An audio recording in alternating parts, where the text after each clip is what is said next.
আমার গণপতি বাপ্পা যাওয়ার পর থেকেই শরীরটা একেবারেই ভালো নেই। সর্দি জ্বরে বেশ ভুগছি, তার সাথে অত্যন্ত গলা ব্যথা। আর আমার যদি কখনো সর্দি বা জ্বর হয় আর যদি গলা ব্যথা হয়, তাহলে আমি একটা চা বা কাঢ়া বানিয়ে খাই। আজকে সেই চাটাই বানাচ্ছি।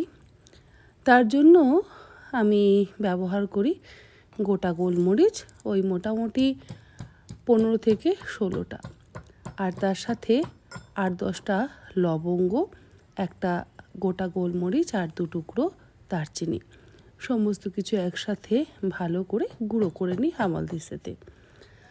অনেক সময় এই মশলাটা আমি মিক্সিতে গুঁড়ো করেও রেখে দিই।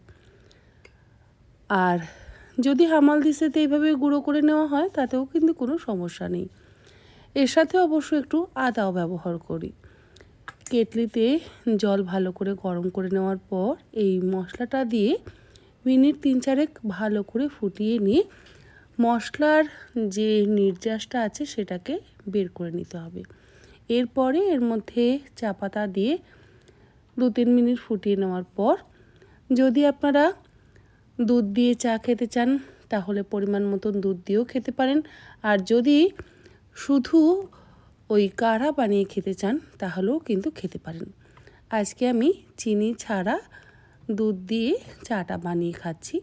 এতে আমার ভীষণ উপকার হয়, আমার গলা ব্যথাও কমে যায় আর সর্দিটাও অনেকটা কমে যায়। যদিও আমি ওষুধ তো অবশ্যই খাচ্ছি, কিন্তু তাছাড়াও প্রত্যেক দিন আমি 2 থেকে 3 বার এই চাটা বানিয়ে খাই। তবে সব সময় অবশ্য দুধ ব্যবহার করি না। অনেক সময় শুধু ওই মশলাটা দিয়ে জলটা ফুটিয়ে আর অল্প একটু চা পাতা দিয়ে আমি কাঢ়া বানিয়ে খাই, তাতেও আমার গলা ব্যথা ভীষণভাবে কমে যায়। যদি আপনারা চান, আপনারা কিন্তু এইভাবে বানিয়ে খেতে পারেন, দেখবেন আপনাদেরও উপকার হবে। যদি অবশ্য আপনাদের সর্দি জ্বর বা গলা ব্যথা হয়ে থাকে, আর না হলেও আপনারা বানিয়ে খেতে পারেন, দেখবেন মাঝে মধ্যে এরকম চা খেতে বেশ ভালোই লাগে।